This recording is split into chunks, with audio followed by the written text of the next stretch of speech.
नमस्कार, मी doctor Vinay Kumar Rathod, police अधीक्षक, छत्रपती संभाजीनगर ग्रामीण। मकर संक्रांतीचा सण येऊ ठाकलेला आहे आणि अचानकपणे नायलॉन मांजाचा वापर पतंग उडवण्यासाठी वाढताना दिसत आहे। या वापरामुळे अनेक नागरिक, पक्षी हे जखमी होत आहेत।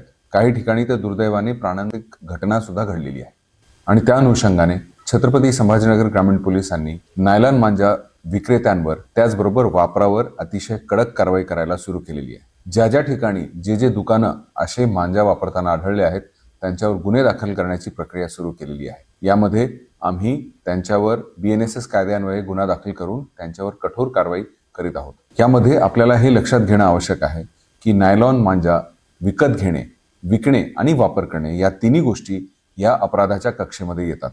त्यामुळे आपण सर्वांनी याचा वापर पूर्णपणे टाळावा आणि होणारी जीवित आणि वित्तहानी टाळावी। आपल्या मुलांचे आणि प्राणी मात्र तसेच पक्ष्यांचे जीव वाचवण्यासाठी हा वापर पूर्णपणे बंद करणे ही काळाची आवश्यकता आहे। मी सर्व नागरिकांना आवाहन करत आहे की आपण कुठेही नायलॉन मांजाचे विक्री किंवा वापर होत असल्यास, असे काही निदर्शनास आल्यास आपण तात्काळ पोलिसांना कळवावे। आपले नाव पूर्णपणे गुपित ठेवण्यात येईल। लोकांची आणि प्राणीमात्रांची सुरक्षितता ही आपली सर्वांची सामूहिक जबाबदारी आहे। चला, या मकर संक्रांतीला नायलॉन मांजाला